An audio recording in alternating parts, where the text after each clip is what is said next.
Good afternoon. Oh man, we sound tired, lazy. We sound like the food had a little added effect on how we're acting right now.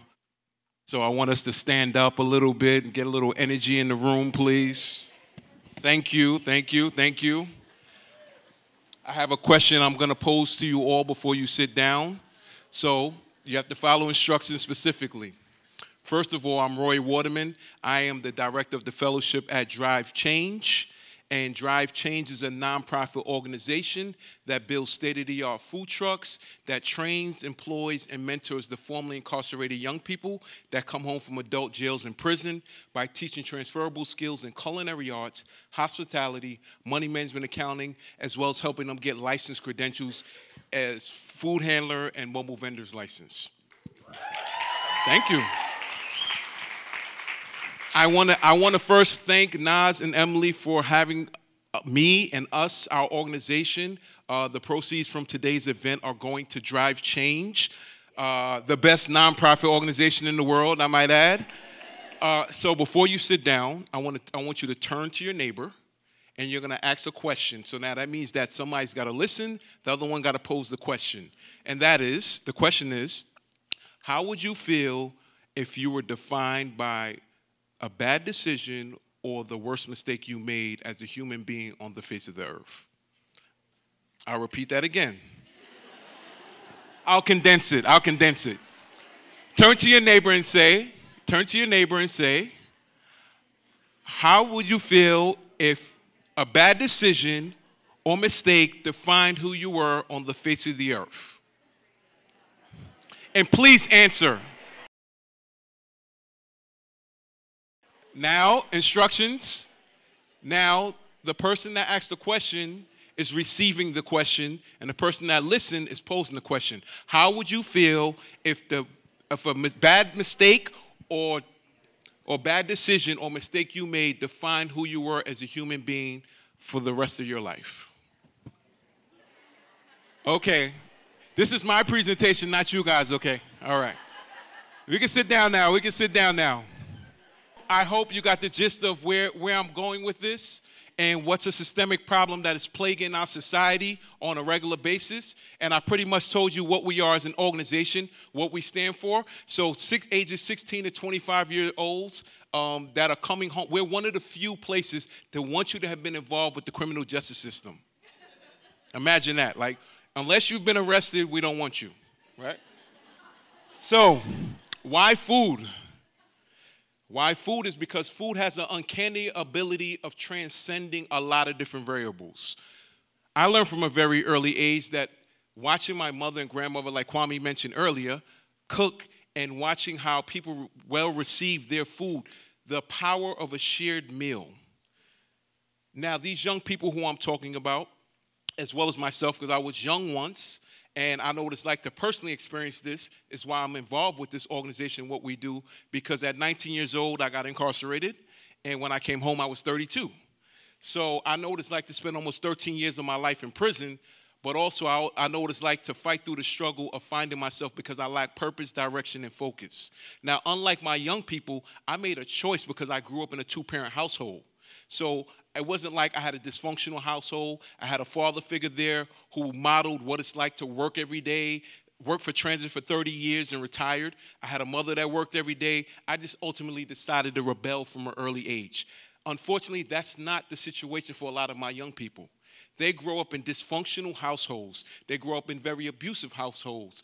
A lot of drug abuse, a lot of alcoholism, a lot of different things are going on. So it's always a challenge or struggle to meet them, and we do not change our young people. So a lot of people come to me and say, you guys are doing great work. Yes, we are, but we're not changing anybody. We're not a charity. What we're doing is merely pulling out the pearls that are buried deep within our young people that they don't know exist yet. So it's kind of hard to try to show something or pull something out of somebody that they don't know they possess yet, but that's what we do. Thank you. So, in case you didn't know, New York is one of two states, North Carolina being the other one, that automatically charges 16 and 17-year-olds as adults. So imagine the question I just asked you. 16 or 17 years old, And here you are, you get a felony conviction for making a bad decision, and you go for the rest of your life carrying this felony conviction as if it's a badge of honor. Unfortunately, it's something that's held against you for the rest of your life. I call it the ultimate black eye. It's hard to escape it. And in case you don't know as well, that goes with the statistic, is there are over 50,000 young people ages 16 to 24 that are arrested every year in New York State. Just New York State. It costs roughly around $167,000 a year to incarcerate a young person for 1 year in a facility. Imagine that number. $167,000 to incarcerate a young person for 1 year. The best Ivy League schools in the country do not cost that per year. So this is right here is our food truck. This is our living, breathing classroom.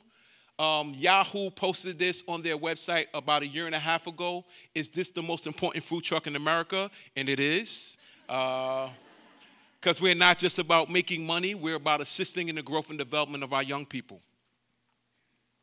Unfortunately, the numbers speak for themselves. So what this 70% means is that when those 50,000 young people that are arrested, they're being released every year as well. Every day they're being released. Their margin of error is slim to none.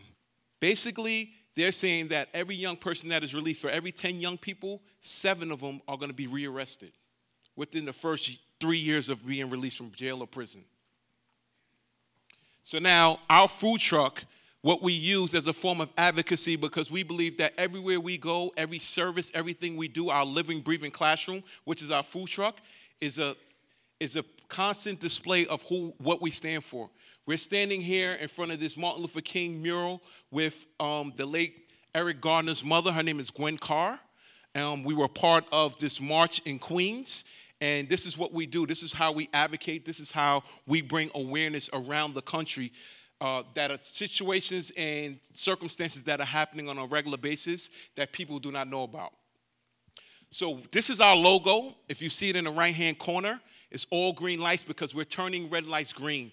What we are changing, we deem ourselves to be change agents, not because we're changing our young people, but because we're changing the stigmas of what society has on our young people.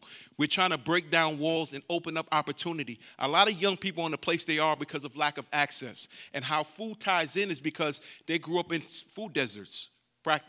Basically, they grew up in food deserts. They don't know what it's like to have healthy, sustainable food in their neighborhoods because they're so used to fast foods, like was mentioned earlier before me. They're not used to. Now you're seeing all these green markets pop up in the Bronx, in Brooklyn, all around the city, but that has not always been the case. This, of course, I have to show you some food and what our food truck is about.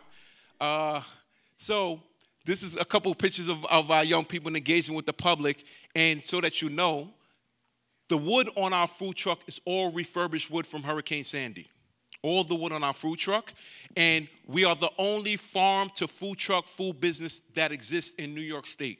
So what that means is we get all of our food ingredients comes from local farms in New York City as well as upstate New York, including our signature ingredient.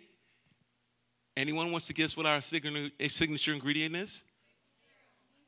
Some people know about us. Besides love, it's 100% maple syrup. We use 100% maple syrup in basically every dish we make. Yes, a lot of people don't know that New York State is a very big producer of maple syrup. So we use that. We tap into that, the local farms.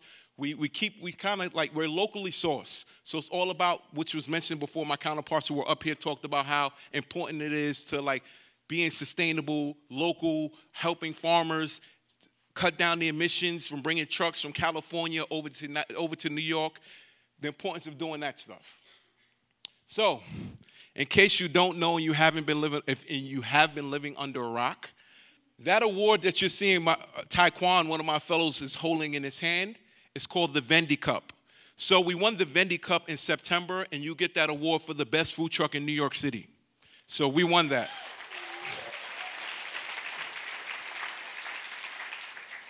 Here's some more goals we have reached and things we accomplished. We've been in Zaga's top 10 things to eat. We won the Rookie of the Year 2 years ago. So we are always trying to do, the problem with us doing a lot of good things, and we're such a young organization, we're a little over 2 years old, is that we're running out of things to accomplish. But our goal ultimately is not like to, so a lot of people think our goal is ultimately is not to focus on the food business. Yes, so we're a hybrid. So what that means is not Drive Change is the nonprofit. Snow Day, the food truck, is a for-profit. The profits from Snow Day recycles back into our nonprofit. It subsidizes for our program costs. So we are not just about making money. Our number one goal is to build up our fellows, help pull out the greatness within so that society can give them the due respect that they deserve. And that is what we're doing and we're continuing to do. And as we push forward to Drive Change 2.0, which is our next step, is not to keep building food trucks, contrary to what a lot of people believe. It's to build a garage commissary and to partner with pre-existing food trucks. And one of their requirements would be to hire out of our pool of young people. So we'll probably triple the number of young people we're able to work with. And also, those trucks that will park in our space would also be required to do what? Become farm to truck, be locally sourced, and possibly convert these trucks also into green energy as well. So this is the side of our food truck, and that is a TV screen. And unlike any other food truck, we engage with the public in a way no one else, I can't show you that yet, that like no one else does. And we pose questions to our customers or even to the public and things like this. What does more humane policing look like?